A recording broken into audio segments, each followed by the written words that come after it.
I never expected a simple life to spark so much fury. I had always been quiet, the kind of woman neighbors barely noticed. The one who waved politely while tending her garden or walked her dog without causing a stir. My days were ordinary, but I liked them that way. Peaceful, predictable. Until the morning, the HOA decided to make me feel like I didn't belong anywhere. It started with a letter. Slipped under my front door like a warning from the shadows. I picked it up and froze. The paper was crisp. The words sharp. Your presence at the pilot camp is unwelcome. Effective immediately, you are no longer allowed on the premises. I stared at it, my hands trembling not from fear, but from disbelief. The words cut deep, but not for the reason the HOA probably thought. They assumed I would feel ashamed, embarrassed, small. But I felt something else entirely, a fire I didn't know I had. The neighborhood was buzzing with rumors, and I could practically hear the whispers from my own front yard. She's not like the rest of us, they said. Too simple. Too quiet. Who does she think she is? I clenched my fists at the thought of their judgment. Their smug little faces peeking from behind curtains, as if they had the right to decide who belonged in the world. It didn't matter. That I had never competed with anyone. I hadn't needed to. But apparently, in their eyes, I was an intruder simply because I didn't fit the mold they had crafted for themselves. I thought about Karen first. Of course, it had to be Karen, the woman who ran the HOA with a smile that never reached her eyes. She thrived on control, on the illusion that she could dictate every blade of grass, every mailbox, every neighbor's life. Karen would have been the first to spread the news, laughing as if my supposed failure was a personal triumph for her. I wanted to leave quietly, to slip back into my unremarkable life and let them have their victory. But as I folded the letter, my chest tightened with something stronger than anger. Determination. They thought they could shame me, push me into a corner, make me vanish from their little world. They had no idea what I was capable of. The days that followed were some of the hardest and most surreal I had ever experienced. I would walk past the pilot camp from the edge of the fence, pretending not to notice, while inside the instructors and students carried on, oblivious to me or maybe deliberately ignoring me. Their laughter reached me in waves, the kind that wraps around your ears and squeezes your heart. Some of the neighbors lingered near the fence, waving mockingly as if I were a circus act. But that night, when the world was quiet, I let myself feel every sting, every humiliation. I remembered the early mornings, the secret notebooks where I sketched planes and flight paths. I thought about the hours I had spent studying aerodynamics, reading about maneuvers, absorbing every detail no one had cared to notice. My dreams had always been my own, private and precious, but now they felt like ammunition. I realized then that their attempt to shame me had done something unexpected. It lit a fire I hadn't known I was carrying. I wasn't just angry. I was awakened. And in that moment, I made a decision that would change everything. I didn't speak to anyone about it. Not Karen, not the neighbors, not even my closest friend. I didn't need to. This was mine. The plan that began to take shape in my mind was audacious, almost unthinkable. They had dismissed me as simple, ordinary, incapable. But I had a secret, one they could never have imagined. I thought back to the long nights when I had pored over flight manuals. Hours spent in simulators that most people didn't even know existed.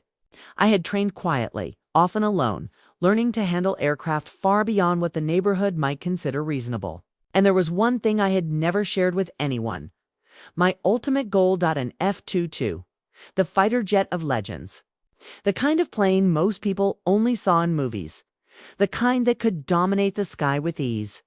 I had spent years gaining the skills, the connections, and the knowledge to handle it. It was a dream so audacious that it had kept me up at night, trembling with both fear and excitement. Now, after the letter, after Karen's smug face, after the whispers of judgment that echoed in my mind, that dream became my purpose. They had tried to erase me, to make me feel small. I wouldn't just prove them wrong, I would do it in a way they could never ignore. As I sat by my window that night, staring at the distant airfield, I felt a mix of nerves and exhilaration. The journey ahead would be difficult, dangerous even. But I knew one thing with absolute certainty. By the time they saw me again, nothing about me would seem simple, ordinary, or dismissible. And in that quiet moment, I smiled to myself. They thought this was the end of my story. They had no idea it was only just beginning. The days after I received that letter felt like walking through a fog. Everything seemed heavier, louder, sharper. I tried to act normal in front of the neighbors, but every glance from a passing face felt like a judgment, a reminder that I no longer belonged. I watched Karen strut past in her pristine clothes, clipboard in hand, the picture of satisfaction. I hated her in that moment, not because she had power over me, but because she thought she deserved it. I couldn't let it go. At first I thought about confronting her directly, showing up at the HOA meeting with a spark of defiance. But the rational part of me knew that wouldn't work. Karen thrived on control and spectacle. Any overt attempt would just give her more ammunition to mock me. No, I had to be smarter. Quietly, invisibly, I had to become untouchable. I spent that evening digging through old flight manuals, technical schematics, and flight logs. I spread them across my kitchen table like a battlefield map. Each page reminded me of the hours I'd spent learning in secret, the countless nights no one knew I was awake, plotting every maneuver, every takeoff, every landing. The neighbors assumed my life was ordinary, but they had no idea how deep I had prepared for this moment. The truth was, I had trained for more than just recreational flights. For years, I had taken private lessons, practiced emergency maneuvers, and studied aircraft far beyond the scope of ordinary pilots. And there was one secret. The one thing I had never dared share with anyone. I could fly an F-22. The words almost sound crazy now, even to me. A civilian piloting a fighter jet, completely impossible. Some would say illegal. But I had found a way, quietly, meticulously. I had friends who trusted me, mentors who saw my potential. Over the years, they had guided me, tested me, and eventually, they had let me take control of something that few humans ever touched. That's why Karen and her little army of HOA rule enforcers had no idea what I was capable of. And yet, even knowing I had this power, fear seeped in. What if I failed? What if my attempt to reclaim my dignity ended in disaster? The letter had tried to diminish me, and for a split second, I felt its weight. But then I remembered the sting in Karen's eyes when she sent it, the smug satisfaction she wore as a badge. That was enough to make my hands stop shaking. I couldn't let fear win. Not now. The next morning, I decided to observe them from a safe distance. I parked my car near the edge of the pilot camp and watched as Karen and a few of her cronies inspected the airfield. Their voices dripping with superiority. "She'll never understand the rules," Karen said with a sharp laugh. "Some people just aren't cut out for this." I clenched my fists. Every word they spoke was like fuel for the fire inside me. They thought I didn't understand. They thought I was weak. But their ignorance was my advantage. I could move without their eyes noticing, plan without their interference, and act in ways they would never anticipate. Over the next few weeks, I immersed myself in preparation. I revisited the flight simulators, pushing the limits of my skills. I studied the F-22 specifications repeatedly, memorizing every detail. Every evening, I ran mental drills, takeoff sequences, evasive maneuvers, precision landings. My apartment became a cockpit in miniature, a place where every wrong move in reality could be rehearsed safely in imagination. I also began testing their routines. I noted when the HOA meetings happened, when neighbors tended to gather by the fences, and when Karen made her rounds with her clipboard. I wasn't doing this to spy or harass them. I needed to know the rhythm of their world to make my move at the exact right moment. Timing would be everything. And then came the first subtle sign of escalation. One morning, as I walked near the edge of the camp, I noticed small, pointed comments aimed at me, notes left on my car. A neighbor muttering under her breath, and, worst of all, a photographer from the local HOA newsletter snapping pictures as I passed. Their attempts at humiliation were growing bolder, more public. It was no longer a quiet dismissal. It was a campaign to erase me from the community's memory.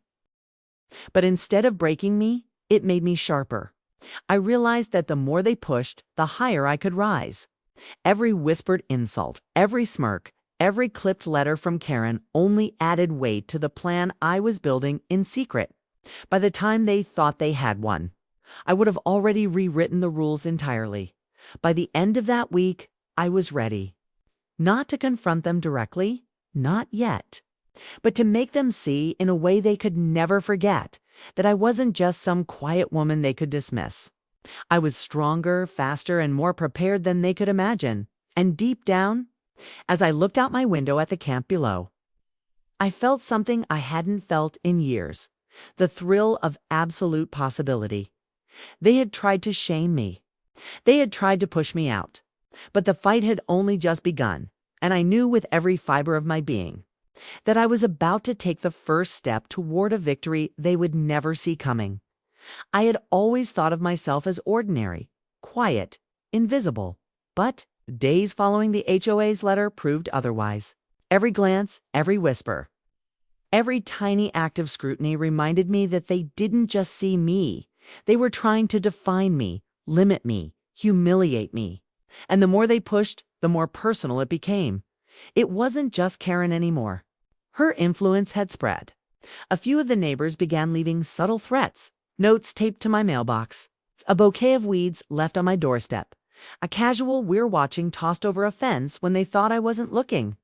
At first, I tried to ignore it, to tell myself it was just petty nonsense. But the weight of their judgment pressed down harder every day. I couldn't escape it. And for the first time, felt a surge of anger so fierce it shook me to my core. I realized this wasn't about rules or the pilot camp anymore. It was about control, about proving to them that someone like me had no place in their polished, curated world. And that made it deeply personal. Late one night, I sat at my kitchen table, staring at the spread of flight manuals, simulators, and schematics I had been secretly studying for years. The F-22 had always been a dream, something that seemed untouchable. But now it was becoming my weapon, not in the sense of violence, but in reclaiming my dignity. Every page I studied, every maneuver I practiced, made me feel alive in a way the HOA's attacks never could. It wasn't easy. The training demanded perfection. One wrong move in a simulator could ruin hours of practice. And yet every mistake was a reminder that I was pushing boundaries. I wasn't just a quiet neighbor anymore. I was preparing for something impossible, something that would leave them speechless. And then, just when I thought the situation couldn't get more intense, it did. One afternoon, as I was reviewing flight patterns, I noticed Karen at the edge of the camp, clipboard in hand, her eyes scanning the skies like a hawk. She had figured out I was still observing the camp, still keeping tabs on routines. But it wasn't just observation this time. They were actively trying to intimidate me. I felt their eyes burning into me from a distance, daring me to falter. That's when the first real twist hit. One of the neighbors, someone I had always considered neutral, approached me cautiously. "You shouldn't be out here," he said, lowering his voice. "They're serious, Karen. She's not just enforcing rules anymore. She wants you gone, and she's willing to make it public." I looked at him, my heart hammering. Public exposure. My life, which I had carefully shielded, could suddenly be dragged into the spotlight. The thought made my stomach twist, but it also sharpened my resolve. Let them try. Let them see Dot over the next week. The tension escalated. Karen's patrols became more frequent. I started seeing small signs of surveillance cars lingering where they shouldn't, binoculars aimed from upper windows. Every moment outside felt like stepping into a gauntlet. And yet through it all, my secret training continued. I spent hours in the simulator, refining every takeoff, every barrel roll, every precision maneuver I would need in the real F-22. Each session reminded me of the life I had quietly built, the skills no one suspected I possessed. And each session fueled the fire burning inside me. They had underestimated me for too long, and now it was personal. Then came the moment that made it real, unavoidable. I received a letter slipped under my door in the dead of night. Not from the HOA. This one was typed official and terrifyingly direct. Any attempt to approach the pilot camp or engage in unauthorized flight will be met with legal action. We will not hesitate to pursue every available avenue to enforce this warning. I read it twice, then slammed it onto the table. Their rules, their threats, their attempts to keep me small, they only reminded me of what I had to do. If I backed down now, it would mean surrendering not just to them, but to every fear I had ever allowed to hold me hostage. I realized then that the situation had become unavoidable. They had escalated it, and I had no choice but to escalate in return. But I didn't see it as revenge, not exactly. It was more than that. It was a declaration. I would not be erased. I would not be dismissed. And I would not allow their petty rules to define my worth. That night, I stood by the window, looking at the camp in the distance. The air was still, but my mind raced with calculations, possibilities, and strategies. Every twist, every small attack, every whispered threat, they had made the stakes higher, sharper, more urgent. And every spike of fear, every pang of anger, only strengthened my determination. I knew the next steps had to be precise. Every detail mattered. One misstep could undo everything I had worked for. And yet, the more impossible it seemed, the more thrilling it became. They thought they had won. They thought they had driven me out. But in reality, they had set the stage for something far bigger than anyone could have imagined. By the end of the week, I felt it in my bones. The moment of reckoning was near. Their rules, their surveillance, their threats, they had forced my hand. I wasn't just planning anymore. I was ready to act. And when I did, they would see, in a way they could never ignore, that I was far from simple. The day I made my move started like any other, quiet, unassuming, almost ordinary. But I knew it would end unlike anything anyone in that neighborhood had ever seen. I stood at the edge of the airfield, my flight suit snug, helmet in hand, heart pounding with a mix of fear and exhilaration. Every decision I had made for months led to this moment. Every insult, every whispered judgment, every petty act of surveillance, they had built the tension to a point where I could almost taste victory. The F-22 gleamed under the early morning sun, a predator of steel and firepower, poised and ready. I climbed in, my fingers brushing the controls with a reverence that only years of secret training could justify. The engine roared beneath me, shaking the air, trembling through my chest. This was it. No one in that neighborhood, no Karen clutching her clipboard, no HOA rulebook could contain what was about to happen. I took a deep breath and began taxiing toward the runway. My mind was a whirlwind of calculations, timing, and precision. I had plotted every detail, down to when the neighbors would likely peek from behind their fences. But even with months of planning, my stomach twisted with nerves. This wasn't a simulation. This wasn't practice. This was real, and the stakes were higher than I had ever faced. As I accelerated down the runway, I caught sight of Karen in the distance, strutting like she owned the world, her eyes scanning the sky as if she already suspected something. I clenched my jaw. This was personal now. Every glance from her, every smug smile, every whispered rumor, they had driven me here. And now they were about to witness what they had never imagined. The moment the F-22 lifted off the ground, the roar of the engine swallowed the world. I felt the power surge through me, every vibration, every pulse reminding me that I was in command. I banked sharply, climbing toward the horizon, and then toward the neighborhood that had tried to erase me. And that's when it happened. From the edge of the camp, I saw faces pressed against windows, hands shielding eyes from the sun, and the shock on every face made my chest tighten with a strange mix of satisfaction and empathy. Karen's mouth fell open, eyes wide, as she realized that the woman she had dismissed as weak, ordinary, and inconsequential was now flying a fighter jet over her carefully curated world. But it wasn't just shock that hit me.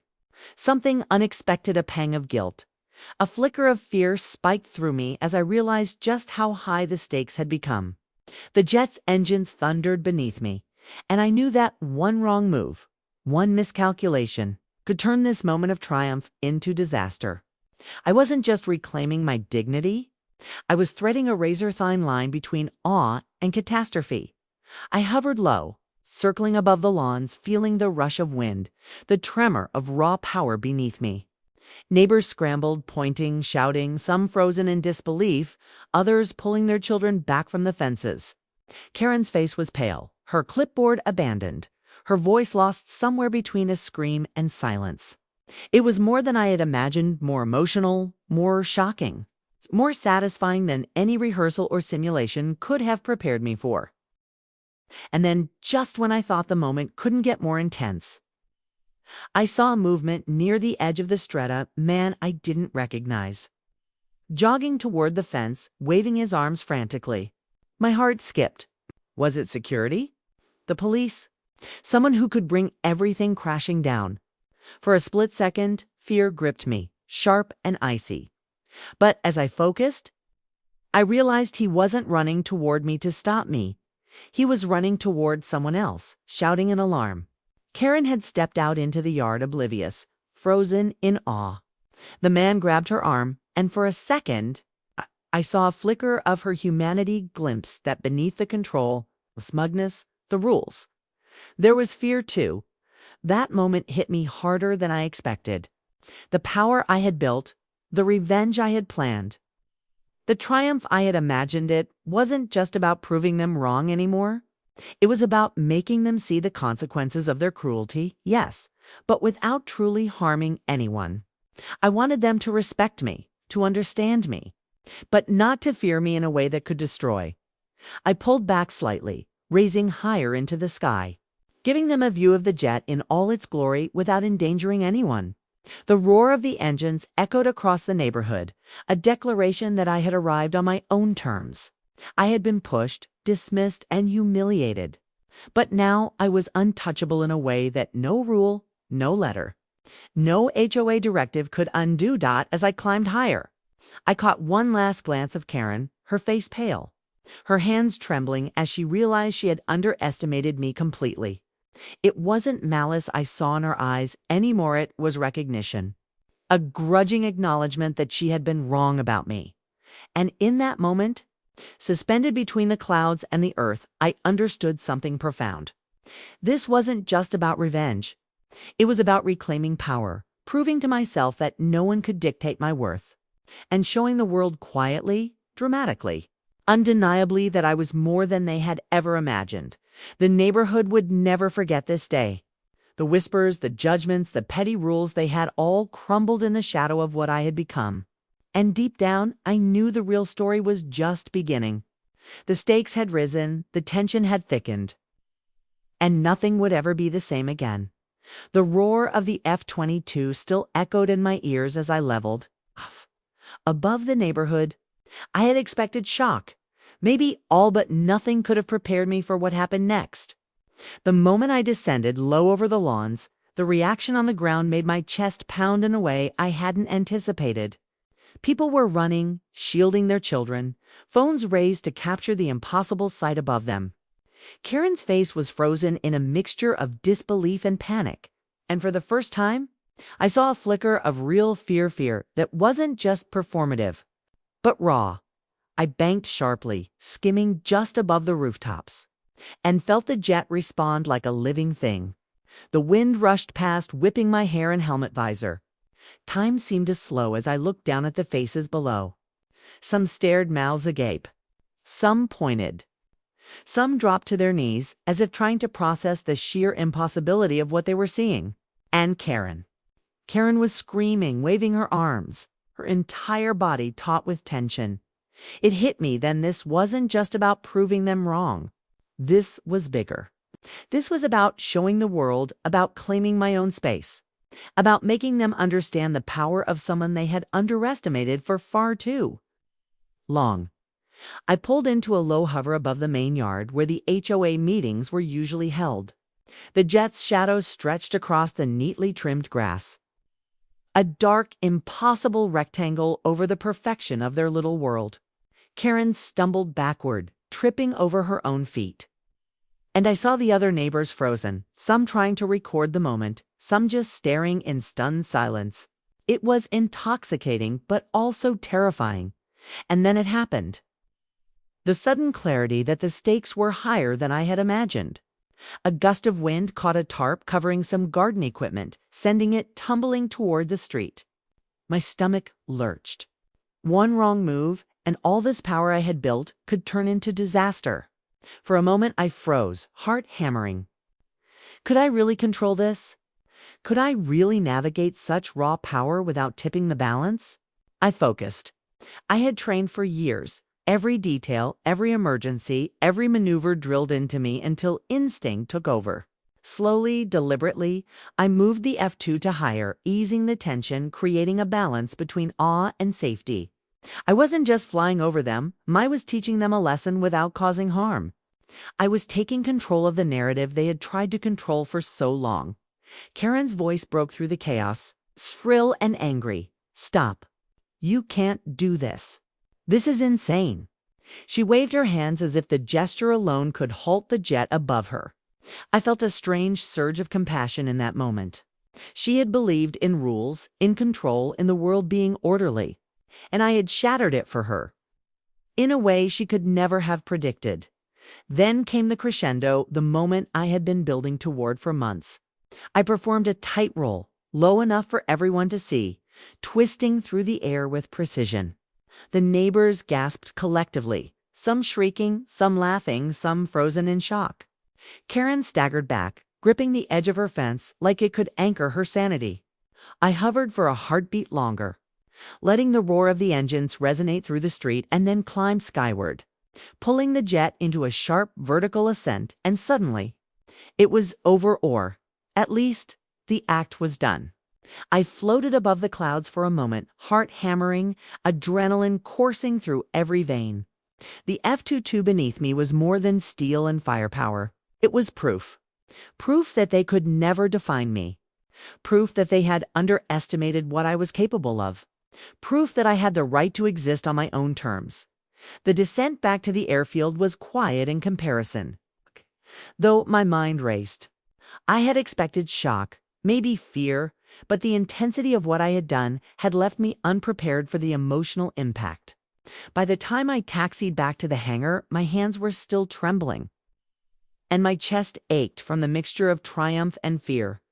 The fallout began immediately. Within minutes, my phone buzzed incessantly, texts, emails, messages from people I hadn't heard from in years. The neighborhood was alive with rumors, some praising me, some condemning me.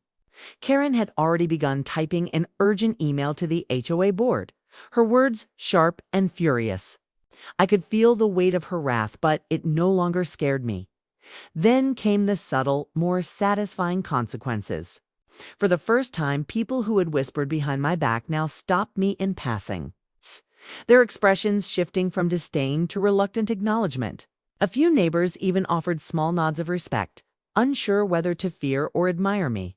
And deep down, I realized that Karen's power over them, her ability to dictate every petty detail of their lives, was fractured. One act, one flight, had undone months of control, but the emotional impact was more complicated than victory alone. As I sat in the quiet of my apartment that night, the adrenaline fading, I felt a strange mixture of triumph and loneliness. I had proven myself, yes, but at a cost. I had entered their world dramatically, irrevocably, and there was no going back. People would look at me differently from now on, some with awe, some with fear, some with jealousy. I had made a statement, but the world I had shattered was still the world I lived in. And yet, as I stared out at the night sky, the F-22's engine still echoing in my mind, I knew one thing: nothing would ever be the same again. I had risen above their rules, their expectations, their petty attempts to erase me. And while the consequences were only beginning to unfold, I finally felt what I had been chasing all along: freedom, power, and a sense of belonging to the person I truly was. The morning after my flight, the neighborhood felt different. Even before I stepped outside, I could sense the subtle shift in the air. The way the wind seemed to carry whispers of disbelief, respect, and cautious admiration. Karen hadn't sent any letters yet, and for the first time I realized that maybe she wasn't sure how to respond. She had been the one to define me as small, ordinary, unworthy. And now she had no script, no rules, no control. I walked down the familiar streets, my steps steady, my head held high. Neighbors peeked from behind curtains, waved nervously, or paused mid-conversation when I passed. I saw fear in some eyes, awe in others, and a grudging acknowledgement in a few. They had underestimated me for too long. But now the truth was undeniable. I belonged on my own terms. Karen stood by her gate, arms crossed, her usual smugness replaced by something raw. Something I had never seen before. Vulnerability, defeat. She tried to speak, to reclaim some authority, but the words faltered. I didn't need her approval, yet I understood why it mattered to her. She had built a life on control and judgment, and suddenly she had none over me. I didn't think you'd, she began and stopped. Her voice trailed off, as if she were searching for the right words, the right excuse, or the right power to reclaim. But there was none. I nodded to her once simply and kept walking. No confrontation, no gloating. I had proven my point. That was enough. The fallout continued in subtle ways. HOA meetings were quieter. Decisions that had once been dictated by fear now felt tentative. Neighbors who had once whispered behind my back now paused to ask questions, sometimes even seeking my advice. I realized that power didn't have to roar to be respected, could soar quietly with confidence and skill. Without anyone needing to shout it from rooftops, I spent that afternoon walking to the edge of the pilot camp, watching the empty airfield. The jet still rested under the sun, gleaming as if waiting for the next chapter. I ran my fingers over the cockpit glass, remembering the thrill, the fear, the raw, intoxicating power of flight. That day, I had felt alive in a way that no words could capture. I had risen above their rules, their petty attempts to control me, and had claimed my space in the world literally and figuratively. And yet, as much as I wanted to savor the victory, I felt something deeper. This wasn't just about revenge or proving them wrong. It was about claiming myself, about refusing to shrink for anyone's comfort. The fire that had burned inside me since that first humiliating letter had transformed into something enduring self-respect, courage, and the knowledge that I could face anything without shrinking or apologizing. Over the following weeks, life slowly returned to a new normal. Karen continued to patrol the neighborhood, but her influence was diminished. The HOA's letters became polite, restrained, cautious, and I continued to live my quiet life, tending my garden, walking my dog, and enjoying the ordinary moments I had once taken for granted. But I carried the extraordinary within me now, the memory of roaring engines, the thrill of defying limits, and the unshakable knowledge that no one could ever dismiss me again. One evening, as the sun dipped behind the horizon, I stood in my yard looking at the sky. The clouds were painted gold and pink, stretching across the expanse in endless possibility. I thought of Karen, of the neighbors, of the whispers and rules and letters that had once tried to define me. And I understood something profound. Strength isn't always loud. Sometimes it's quiet. Sometimes it soars above the noise, above the judgment, and leaves the world no choice but to recognize it. I smiled to myself, a full, unguarded smile. I had been pushed, humiliated, underestimated. I had been dismissed as simple, ordinary, invisible. And yet, here I was, unbroken, unstoppable, and entirely myself. The power wasn't just in the flight or the jet. The power was in knowing my worth, in refusing to let anyone else write my story, and in claiming my place in the sky and in the world.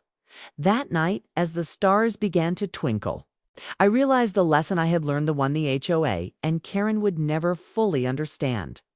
Life isn't about following every rule, about fitting into every box, or about waiting for permission to exist.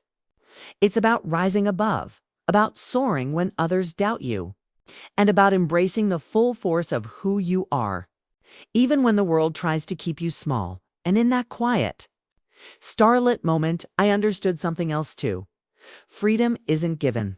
It's claimed. It's earned through courage, through persistence, and sometimes through a little defiance. And as I looked up at the night sky, I knew I had claimed mine. No one could ever take it away.